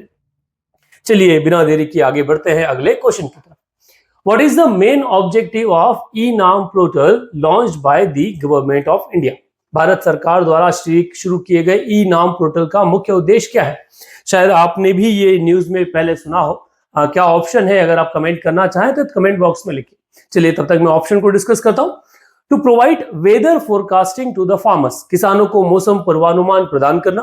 To facilitate online trading of agricultural commodities across mandis, कृषि उपज की ऑनलाइन खरीद बिक्री को मंडियों से सुगम बनाना। To issue land ownership certificate, भूमि स्वामित्व प्रदान प्रमाण पत्र जारी करना। To promote organic farming through subsidies, subsidy के माध्यम से जैविक खेती को बढ़ावा देना। इनमें से किन कारणों के साथ में ई नाम पोर्टल की शुरुआत की गई? ई नाम पोर्टल की शुरुआत की गई थी एग्रीकल्चर ट्रेडिंग को बढ़ाने के लिए। जो ऑनलाइन ट्रेडिंग होता है एग्रीकल्चर कमोडिटी का, उसको सुगम बनाने के लिए। इसी के लिए ई नाम जो पोर्टल है उसकी शुरुआत की। इसको थोड़ा समझते हैं और ये क्यों न्यूज में ये समझाते हैं। वर्तमान में जुलाई जो 2015 है, ministry of agriculture and farmer जो वेलफेयर है MOAFW, उसने क्या किया है, 7 नई एग्रीकल्चर प्रोडक्ट जो है उन्हें agriculture electronic national agriculture market e NAM portal पे क्या किया है, रजिस्टर करवाया। इस पोर्टल की शुरुआत 2016 में की गई थी और ये एग्जिस्टिंग जो एपीएमसी मंडीज होती है ना, एग्रीकल्चर प्रोड्यूस मार्केट कमेटी, उनके साथ में एक एडिशनल लेवल या फिर एक प्लेटफॉर्म प्रोवाइड करवाना था किसानों को, जहां पर वो अपनी उपज बेच सके, क्योंकि किसानों के साथ एक बड़ी समस्या ये है कि उनके पास मार्केट अवेलेबल नहीं है अपनी फसलों के लिए, वही प्रोवाइड करवाना इसका उद्देश्य था। तो दो एडिशनल फैक्ट भी यहां मिलते हैं। पहला तो एपीएमसी के बारे में, जो एग्रीकल्चर प्रोड्यूस मार्केटिंग कमेटी के रूप में जाना जाता है। दूसरा, किस मिनिस्ट्री के द्वारा लॉन्च किया गया? Ministry of agriculture and farmer welfare द्वारा। ई नाम का फुल फॉर्म क्या है? Electronic national agriculture market. अच्छा, ये जो टोटल कमोडिटी 7 और बढ़ा, इसके बाद टोटल 238 कमोडिटीज ई नाम पोर्टल पे रजिस्टर्ड है। ये भी एक महत्वपूर्ण फैक्ट है एसएससी जैसे एग्जामिनेशन के लिए, बैंकिंग जैसे एग्जाम के लिए, कि टोटल नंबर ऑफ कमोडिटीज कितनी है ई नाम पोर्टल पे? 238, क्योंकि वर्तमान में न्यूज में है। कौन कौन सी 7 नई प्रोड्यूस इंट्रोड्यूस की गई है? शुगर केन, मर्चा राइस, कर्नल राइस, ठीक है, जरगाड़ू मैंगो, शाही इलायची, मगही पान और बनारसी पान। ये वो सारी चीजें हैं जिनको इंट्रोड्यूस किया गया है किसके अंदर? 7 डिफरेंट कमोडिटीज ई नाम पोर्टल। चलिए यहां तक आई थिंक अगर कोई आपको डाउट हो तो आप कमेंट बॉक्स में लिखिएगा, हम आंसर करने की उससे कोशिश करेंगे। चलिए अगले क्वेश्चन की तरफ बढ़ते हैं। In July 2025, the Union Territory of Pondicherry signed an MOU with which platform to promote regional language translation and digital governance? Multilingual जो एक बहुभाषीय एरिया या अपनी भाषा को दूसरे एरिया में प्रोवाइड करने के लिए किसके साथ MOU जो साइन किया? तो क्वेश्चन को हिंदी पढ़ेंगे। जुलाई 2025 में केंद्र शासित प्रदेश पुडुचेरी ने क्षेत्रीय भाषा अनुवाद और डिजिटल गवर्नेंस को बढ़ावा देने के लिए किस प्लेटफॉर्म के साथ समझौता ज्ञापन MOU पर हस्ताक्षर किए हैं? दीक्षा, भाषिणी, उमंग और MyGov. My government means my government, MyGov. इन सब में से अगर बात की जाए तो ये जो MOU है ये साइन हुआ है किसके साथ में? भाषिणी के साथ में। B is the correct option for question. कहां से ये न्यूज में आया इसको थोड़ा समझते हैं। सो जुलाई 2025 में पौंडीचेरी गवर्नमेंट जो है उसने भाषिणी, जो किसका प्लेटफॉर्म है? Ministry of electronics and IT जो है उसका प्लेटफॉर्म है, उसके साथ एक MOU साइन किया है किसके लिए? Integrated real time regional language translation service into digital governance, e-offices and citizen service. This support will be vision of making governance accessible to the local languages. कई बार ऐसा होता है कि जो स्टेट लेवल पर हिंदी या इंग्लिश या कहीं और जगहों पे ऑफिशियल लैंग्वेजेस चलती, परंतु भारत के अलग अलग हिस्सों में एक छोटे से राज्य में भी दूसरी भाषाएं बोली जाती है जिनके पास या लोकल लेवल पर एक्सेसिबल नहीं होता कि वो सारी भाषाओं में चीजों को समझ पाए। तो उसके ट्रांसलेशन के लिए ये प्लेटफॉर्म जो है ये शुरू किया गया है। एक सवाल यहाँ भाषिणी पे बनने का संभावना है कि भाषिणी क्या काम करता है और किस मिनिस्ट्री के अधीन आता है। चलिए अगले क्वेश्चन की तरफ बढ़ते हैं। Question number 4। In July 2025, Telecom Egypt signed an MOU with which Indian startup to collaborate an AI-driven telecom infrastructure solution? जुलाई 2025 में टेलीकॉम इजिप्ट ने AI आधारित टेलीकॉम इंफ्रास्ट्रक्चर समाधान में सहयोग के लिए किस भारतीय स्टार्टअप के साथ समझौता ज्ञापन साइन पर हस्ताक्षर किए हैं? एक्सोटेल, कैरा एक्सपर्ट, हाइक नेटवर्क्स और डेटा एक्सजेन। इनमें से किसके साथ टाटा इजिप्ट टेलीकॉम जो है उसका मर्ज या साइनिंग MOU साइन हुआ है? सो ये हुआ है कैरा एक्सपर्ट के साथ में, जो आपका बी जो है वो करेक्ट ऑप्शन है। अगर देखा जाए कैरा एक्सपर्ट के बारे में तो ये रिलायंस इंडस्ट्री द्वारा बैक्ड एक स्टार्टअप सर्विस है। सो 2025 में telecom Egypt, one of the largest telecom operator जो नॉर्थ अफ्रीका में काम करता है, उसने MOU साइन किया है इंडियन एक्सपर्ट कैरा एक्सपर्ट के साथ। To collaboration aim to leverage artificial intelligence for network optimization, predictive maintenance and enhanced customer service in telecom infrastructure. So इस बेस के साथ में इसकी शुरुआत की गई है। यहाँ से सवाल बनने की संभावना SSC, बैंकिंग, MPPSC इन सभी एग्जामिनेशन में बनती है। कल्पाक्ष ने अपना ध्येय बना रखा है क्वालिटी ओवर क्वांटिटी। हम लिमिटेड कंटेंट पे काम करते हैं क्योंकि आपका समय कीमती है। हम 1.5 घंटे के किसी करंट अफेयर पे नहीं जा रहे। It is just 10 to 15 minutes daily, जहां से आप डेली करंट अफेयर को एक डिटेल्ड एनालिसिस के साथ कवर कर सकते हैं, जो प्री ही नहीं मेंस एग्जामिनेशन में भी आपके लिए महत्वपूर्ण होते हैं। अगर आपको ये सेशंस पसंद आ रहे हैं तो इन पे लाइक कीजिए, कमेंट आप कीजिए और अपने फ्रेंड्स को शेयर कीजिए। एक एक्सपांशन, वही हमें बूस्ट देगा, वही हमें मोटिवेशन देगा सुबह उठ के इस चीज पे काम करने के लिए। चलिए अगले क्वेश्चन की तरफ बढ़ते हैं। Which of the following statement is correct about the Mahi river? निम्नलिखित में से कौन सा कथन माही नदी के बारे में सही है? अब ये करंट अफेयर नहीं है, स्टैटिक जीके। पर ये स्टैटिक जीके न्यूज में है, किसी न्यूज के कारण, ठीक है, ट्रेंड कर रहा है, वर्तमान में ट्रेंडिंग है। चलिए समझते। It originate in Madhya Pradesh and flow in bay of Bengal. ये इसके बारे में आप अपना ऑप्शन कमेंट में डालिएगा जब तक हम आपको ऑप्शंस बता रहे हैं। मध्य प्रदेश से निकलती है और बंगाल की खाड़ी में गिरती है। It flow through the Madhya Pradesh, Rajasthan, Gujarat and empties in Arabian sea. Madhya Pradesh, Rajasthan, Gujarat होकर बहती है और अरब सागर में गिरती है। It is a north flowing river that does not cross Tropic of Cancer, और it form the border between India and Nepal। ये भारत और नेपाल के बीच में सीमा बनाती। इनमें से कौन सा कथन माही नदी के बारे में सही? एग्जैक्टली ये मध्य प्रदेश से इसका ओरिजिन होता है, धार जिले से, और ये राजस्थान, गुजरात बहती हुई कहा जाती है, ये आपके अरेबियन सी में जाके मिल जाती है। So B is the correct option for particular question. News में क्यों है? क्योंकि रिसेंटली आपने गुजरात में सुना होगा कि एक जो शिप, जो आपका जो पुल है, वो पुल गिर गया, जिस गिरने के कारण 9 लोगों की मौत हो गई। और ये जो पुल था, ये माही नदी पर ही बना हुआ था, इस कारण से ये वर्तमान में क्या है, न्यूज में। ओरिजिन होता है मध्य प्रदेश की धार डिस्ट्रिक्ट से। अप्रोक्सीमेटली इसकी लेंथ अगर बात की जाए तो 583 किलोमीटर है, जो 34,842 स्क्वायर किलोमीटर का जो एरिया है उसको कवर करता है, बेसिन बनाता है।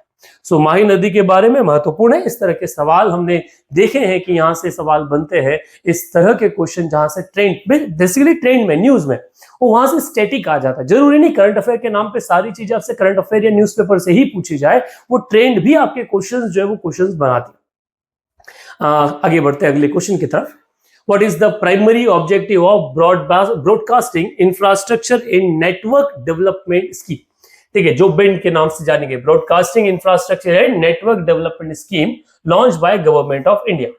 भारत सरकार के द्वारा शुरू की गई प्रसारण अवसंरचना एवं नेटवर्क विकास योजना का मुख्य उद्देश्य है ग्रामीण स्कूलों को इंटरनेट प्रदान करना, to provide internet to rural schools, to support the modernisation expansion of Doordarshan in all India radio, Doordarshan और आकाशवाणी के आधुनिकीकरण और विस्तार को समर्थन देना, to train private radio operations, निजी रेडियो ऑपरेटर को प्रशिक्षित करना, to promote satellite based education channel, उपग्रह आधारित शैक्षणिक चैनलों को बढ़ावा देना। There are the 4 option. इनमें से कौन सा ऑप्शन बेंड नाम की जो स्कीम है इसके लिए सही? वर्तमान में अगर देखा जाए इसका करेक्ट ऑप्शन जो है, तो to support modernisation and expansion of Doordarshan and all India radio. So वर्तमान में भारत सरकार द्वारा दूरदर्शन और ऑल इंडिया रेडियो के प्रसार पे बड़ा फोकस किया जा रहा है। वैसे आकाशवाणी का एक नया केंद्र स्थापित होने वाला है। पिछले हमने जब करंट अफेयर डेली डिस्कस कर रहे थे, उसमें हमने बताया था कि आकाशवाणी का नया केंद्र कहां बन रहा है।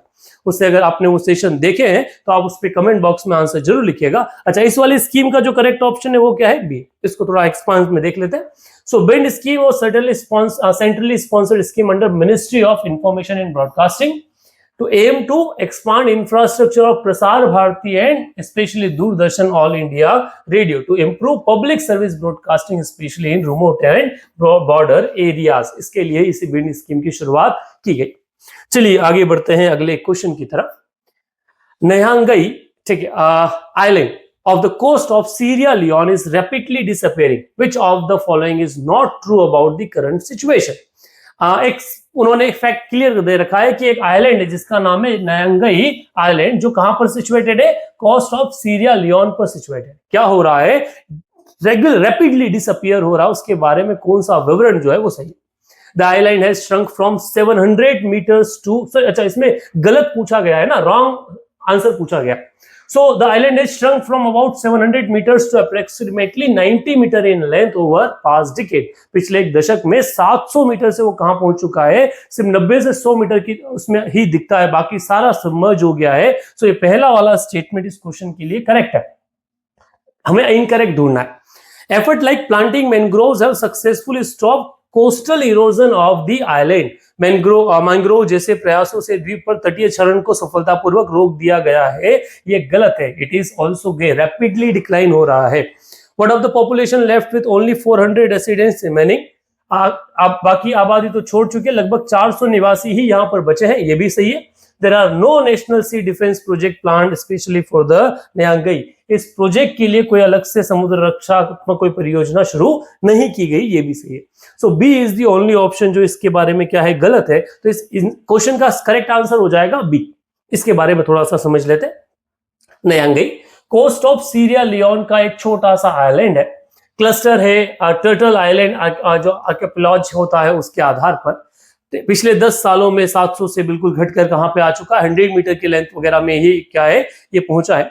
वेस्ट अफ्रीका के अटलांटिक कोस्ट पर सिचुएटेड ये एरिया है जो एक तरफ गुयाना, एक तरफ लिबेरिया और दूसरी तरफ अटलांटिक ओशन से क्या है घिरा हुआ है।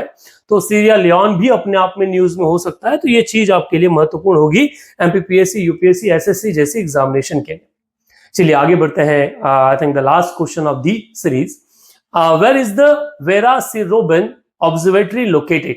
वेरा सी रोबिन ऑब्जर्वेटरी कहां स्थित है? ऑन माउंट किया, हवाई, यूएसए, ऑन ला सीसा mountain in Chile, on Cairo पेकॉन ridge in कोम्बिक reason chilli, in the एकाटामा desert near spa Pardo D एटलामा chilli. इसका करेक्ट आंसर है on Cairo पेकॉन ridge in कोम्बिंको reason chilli. ठीक है, वहीं से ये क्या है महत्वपूर्ण है, क्यों न्यूज में इसका बता देते हैं। बेसिकली ये लगभग 3200 मेगापिक्सल डिजिटल कैमरा वाला लार्जेस्ट एवर बिल्ड क्या है एक ऑब्जर्वेटरी है और एक लोकेशन है। कहां पर सिचुएटेड है? It is located on 8680 feet above of sea level over Cerro Pachon mountain in the Chilean Andes. ठीक है, high quality astronomical and astrophysical science की स्टडी करने के लिए इसे बनाया गया है। इसको नाम दिया गया है अमेरिकन एस्ट्रोनॉमर वेरा सी रूबिन के नाम से, जिसने डार्क मैटर को फर्स्ट टाइम 1970s में क्या किया था, डिस्कवर किया था। ये पार्टनरशिप है यूएस डिपार्टमेंट ऑफ एनर्जी और नेशनल साइंस फाउंडेशन के बीच में, और वहीं से इसे क्या किया गया है, इंस्टॉल किया गया है। ऐसे क्वेश्चन भी हमने एग्जामिनेशन में देखे हैं, तो ये भी आपके लिए काफी महत्वपूर्ण है, तो एक बार इससे गो थ्रू जरूर होगा। चलिए बारी है आज के आखिरी सेगमेंट की, and that is question of the day. So आज का सवाल है, which is the oldest university in India that is still functioning today? Bharat का सबसे पुराना विश्वविद्यालय जो आज भी संचालित हो रहा है वो कौन सा है? University of Kolkata, Banaras Hindu university, Nalanda university और यूनिवर्सिटी ऑफ मद्रास। इन चारों में से करेक्ट ऑप्शन क्या है कमेंट बॉक्स में जरूर लिखिएगा। मिलते हैं कल इसी टाइम पे, stay tune with Kalpaksh. Kalpaksh CSAT के लिए एक स्पेशल लाइव सेशन चला रहा है इवनिंग में, और जल्द ही एमसीक्यू बेस्ड सीरीज शुरू करने वाला है अलग अलग सब्जेक्ट के लिए। सो अगर चैनल को आपने सब्सक्राइब नहीं किया तो चैनल को सब्सक्राइब कीजिए, शेयर कीजिए अपने दोस्तों में जो इस एग्जामिनेशन की तैयारी कर रहे हैं। Thank you very much.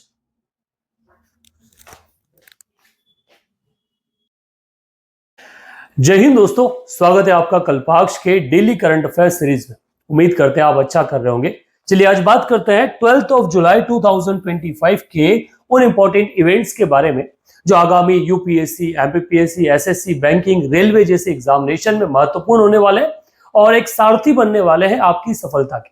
Session से अगर पहली बार जुड़ रहे हैं तो चैनल को सब्सक्राइब करना ना भूले, और अगर आपको एक सेशन अच्छा लगे तो कमेंट बॉक्स में अपने कमेंट कीजिए और अपने दोस्तों तक इसे शेयर कीजिए। चलिए शुरुआत करते हैं बिना देरी किए पहले करंट अफेयर के बारे में। Prime minister Narendra Modi was recently conferred with which of the following highest civilian honor by Brazil? प्रधानमंत्री नरेंद्र मोदी को ब्राजील, हाल ही में ब्राजील द्वारा निम्नलिखित में से कौन से सर्वोच्च नागरिक सम्मान जो है उससे सम्मानित किया गया है? Grand collar of order of the southern cross, ठीक है, order of the southern cross of grand collar, order of the Rio Branco, order of Brazil and the order Merito Militar. इन किन ऑर्डर के साथ में प्रधानमंत्री नरेंद्र मोदी को सम्मानित किया? प्रधानमंत्री नरेंद्र मोदी ने पिछले दिनों एक रिकॉर्ड बनाया है, एक ऐसा लीडर बनने का जिसको विश्व के सबसे ज्यादा देशों ने हाईएस्ट ऑर्डर से सम्मानित किया है। बैक टू बैक हमने देखा है कि उन्हें कई सारे ऑर्डर्स जो है हाईएस्ट सम्मान मिले। सवाल बनने की संभावना यहां से है क्योंकि एग्जामिनेशन को ऐसे टॉपिक काफी पसंद आते हैं। तो चलिए इसका जो करेक्ट आंसर है वो grand collar of the order of the southern cross के से क्या किया गया है, सम्मानित किया गया है। थोड़ा इन डिटेल अगर समझा जाए तो the grand collar of the southern cross is the highest civilian order of the Brazil, जो जनरली क्या किया जाता है, फॉरेन हेड्स और स्टेट को दिया जाता है। प्रधानमंत्री नरेंद्र मोदी को 2024 में कंफर्म किया गया था उनके कंट्रीब्यूशन के लिए स्ट्रेंथनिंग इंडिया ब्राजील टाई के लिए। ब्राजील के बारे में अगर बात की जाए, अच्छा 24 में कंफर्म किया था, 25 में दिया गया है। Brazil is the largest country in the south America and the 5th largest in the world by area. Capital Brazil की है ब्राजीलिया और करेंसी वहां चलती है ब्राजीलियन रियल।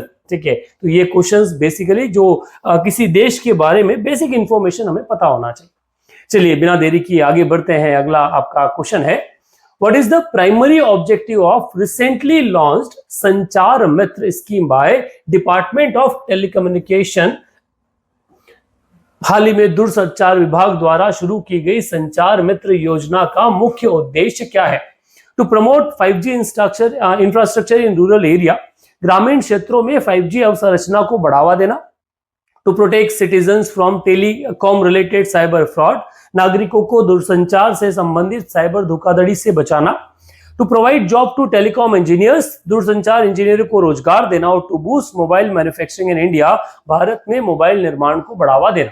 इनमें से करेक्ट आंसर क्या है? अगर आपने ये खबर पढ़ी है तो कमेंट बॉक्स में अपना आंसर लिखिए, और अगर नहीं तो चलिए हम आपको बताते हैं कि जो डिपार्टमेंट ऑफ टेलीकॉम है, दूरसंचार विभाग है, उसने संचार मित्र योजना जो है ये नागरिकों को दूरसंचार से संबंधित जो साइबर धोखाधड़ी हो रही है उससे बचाने के लिए शुरू किए। टेलीकॉम रिलेटेड साइबर फ्रॉड जो है उनसे बचाने के लिए शुरू किए। इससे संबंधित पूरा नोटिस जो है PIB प्रेस इंफॉर्मेशन ब्यूरो की जो साइट है वहां पर देखने को आपको मिल जाएगा कि जो फ्रॉड सिम कार्ड होते हैं, आइडेंटिटी थेफ्ट होते हैं, साइबर स्कैम्स होते हैं, इन्हीं सब से बचाने के लिए, AI पावर्ड फ्रॉड को डिटेक्ट करने के लिए, अलर्ट यूजर को अलर्ट करने के लिए ये योजना जो है ये शुरू की गई। एक सवाल आपसे, भारत में टेलीकॉम मिनिस्ट्री किसके पास है? मींस भारत का टेलीकॉम मिनिस्टर, दूरसंचार मिनिस्टर कौन है? कमेंट बॉक्स में लिखिए। आगे बढ़ते हैं अगले क्वेश्चन की तरफ। आगे बढ़ने से पहले बता दूं कि कल्पाक्ष एक ध्येय वाक्य पर काम कर रहा है, ठीक, क्वालिटी ओवर क्वांटिटी। हम बहुत ज्यादा अफेयर देने की बजाय उन चीजों पर फोकस कर रहे हैं जहां से सच में आपके एग्जामिनेशन में सवाल या क्वेश्चंस बनता है। सेशन को 1.5 या 2 घंटे का न करते हुए इसको 10 to 15 मिनट्स रखते हैं, क्योंकि 10 to 15 minutes for current affair sufficient enough है आपके एग्जामिनेशन के। चलिए सवाल देखते हैं। Which of the following cultural site was recently inscribed in the UNESCO World Heritage Site as India's 44th entry in 2024? निम्नलिखित में से कौन सी सांस्कृतिक स्थल को हाल ही में 2024 में भारत की 44th प्रविष्टि के रूप में यूनेस्को विश्व धरोहर की सूची में शामिल किया गया है? ऐसे कहा 24 जा रहा है, पर ये जो सेशन है ये 11 जुलाई में, कल ही ये सेशन हुआ था, तो ये यहां से निकलकर न्यूज जो है वो आती है। चलिए क्या क्या है?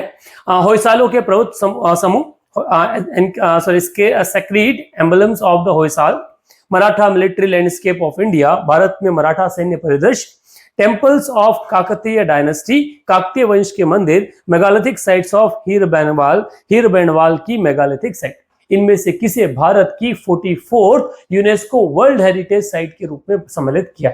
अगर ये खबर आपने अखबार में पढ़ी है तो आंसर कीजिएगा, और नहीं पढ़ी है तो आप अपने पढ़ने का तरीका बदलिए और कल्पाक्ष को फॉलो कीजिए। चलिए अगर इसमें बात की जाए तो मराठा मिलिट्री लैंडस्केप जो है उन्हें 44th एंट्री के रूप में क्या किया गया है? सम्मिलित किया गया है। सो 11 जुलाई को ये जो सेशन हुआ, इस सेशन में क्या किया? तो जो 47 बेसिकली सेशन के रूप में जाना जाता है वर्ल्ड हेरिटेज साइट का, इसमें मराठा के मिलिट्री लैंडस्केप को क्या किया गया? इसमें शामिल किया गया है। ये ग्लोबल अकॉर्डेंस से मिला है भारत के उस कैपेबिलिटीज को, मराठा के उन कैपेबिलिटी को जिसने मराठा साम्राज्य को बनाया, जो जाने जाते हैं अपने गोरिल्ला वॉरफेयर टेक्निक्स के कारण, अपने फेमस फोर्ट्स के बारे। और इसीलिए मराठा में शिवाजी को फादर ऑफ इंडियन नेवी के नाम से भी जाना जाता है। यूनेस्को के बारे में बात की जाए, united nation educational scientific and cultural organisation, संयुक्त राष्ट्र शैक्षणिक वैज्ञानिक एवं सांस्कृतिक संगठन, मुख्यालय इसका स्थित है पेरिस फ्रांस में, स्थापना हुई थी 16 नवंबर 1945 से।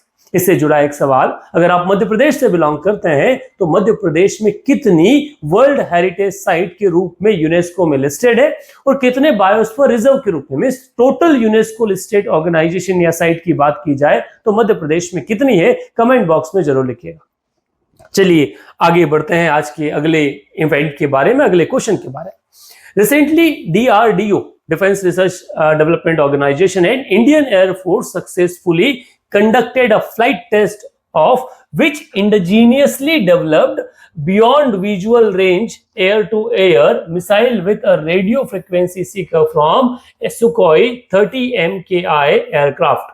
हाल ही में DRDO और भारतीय वायुसेना ने किस स्वदेशी विकसित, दृष्टि से परे, हवा से हवा में मार करने वाली मिसाइल का रेडियो फ्रीक्वेंसी सीकर के साथ में सुखोई 30 MKI विमान से सफल परीक्षण किया? आकाश, अस्त्र, त्रिशूल और नाग। ये भारत की वो defence air to air missile की श्रेणी में आती है। किस मिसाइल का परीक्षण किया गया? तो मिसाइल है आपकी अस्त्र।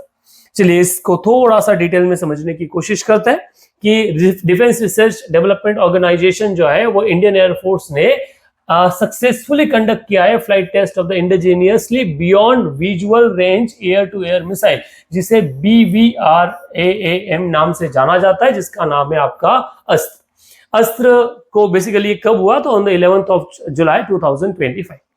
डीआरडीओ इससे पहले भी हमने खबरों में देखा है और लगातार खबरों में रहता है। डीआरडीओ से सवाल बनने की संभावना भी। लास्ट जब हमने सेशन लिया था उसमें हमने डीआरडीओ चेयरमैन के बारे में बात की थी। तो आज एक सवाल आपसे पूछ लेते हैं कि डीआरडीओ के चेयरपर्सन कौन है? आप अपने कमेंट बॉक्स में इसको आंसर करिए कि किसको डीआरडीओ को चेयरमैन के रूप में जाना जाता है।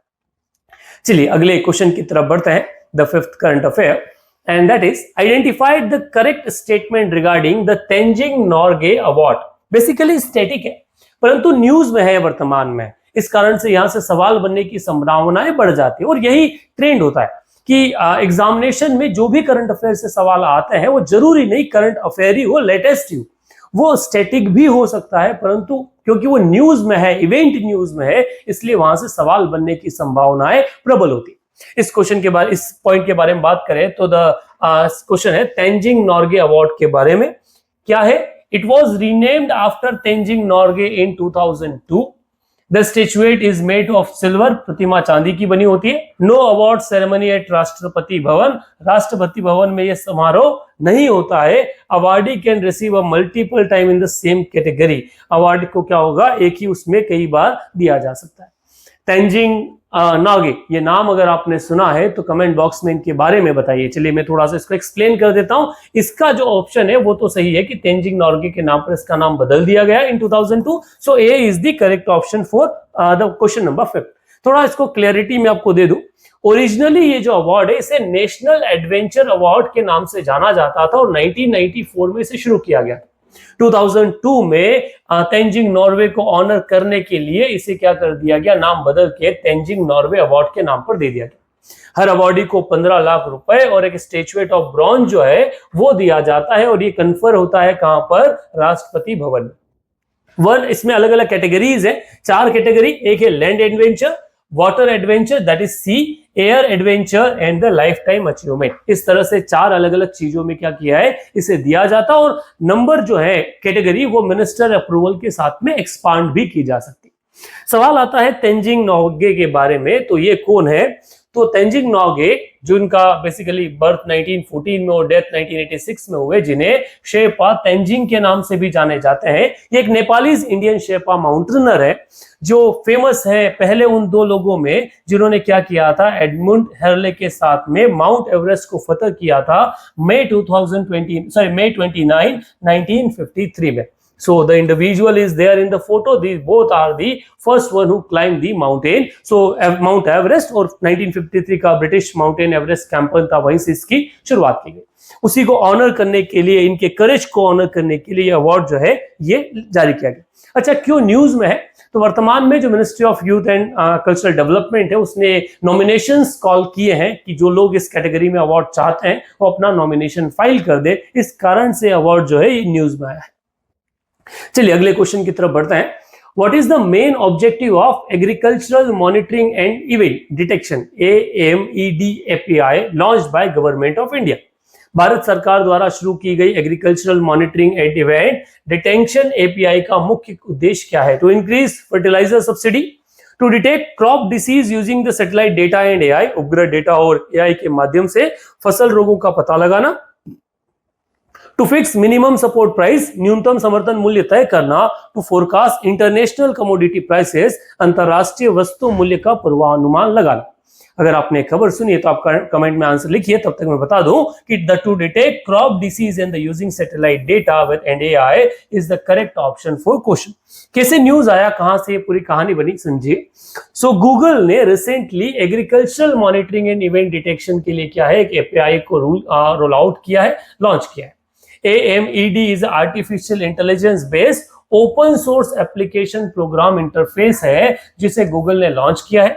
Field level crop data provide करेगा और इंडिविजुअल जो भी इंडिविजुअल है उसका, और अलग अलग टाइप ऑफ क्रॉप सीजन, उसके संबंधित जो बीमारी है, इन सबको डिटेक्ट करने में इसका क्या किया जाएगा, यूज किया जाएगा। साइंस एंड टेक्नोलॉजी के सेगमेंट से क्वेश्चन अगर बनना है तो यहां से बनने की संभावनाएं आने वाले एग्जामिनेशन में बनती है। चलिए आगे बढ़ते हैं अगले क्वेश्चन की तरफ। What is the full form of Talash initiative launched by NESTS in the partnership with UNICEF? NESTS द्वारा यूनिसेफ के सहयोग से शुरू की गई तलाश पहल का पूरा नाम क्या है? Tribal aspiration and learning and skill hub, tribal aptitude life skill and self esteem hub, tribal academic leadership and scholarship hub, tribal asset learning and self employment hub. इनमें से करेक्ट ऑप्शन क्या है? अगर आपने तलाश इनिशिएटिव का नाम सुना है तो इसका आंसर आप करने की कोशिश कीजिए। बेसिकली इसका आंसर है tribal aptitude life skill and self esteem hub. जो न्यूज में बनता है कि जो नेशनल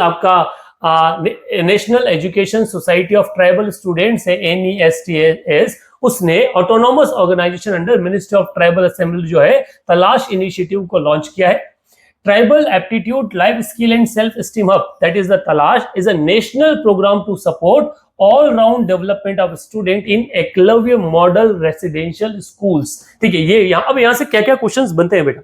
पहला तो तलाश अकेले पे बनता है, दूसरा national education society for tribal student इसके एब्रिविएशन पे बनता है, तीसरा एकलव्य मॉडल रेसिडेंशियल स्कूल पे बनता है कि ये किन कैटेगरी के लोगों के लिए स्थापित किए गए, कब स्थापित किए गए।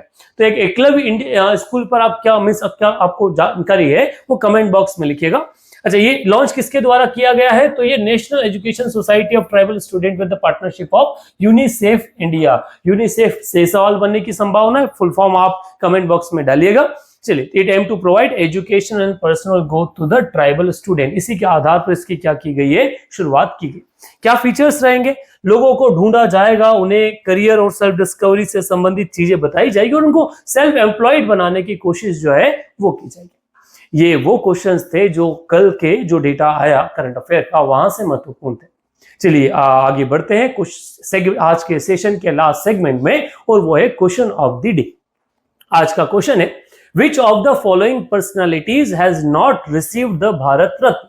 निम्नलिखित में से किस व्यक्ति को भारत रत्न नहीं मिला है?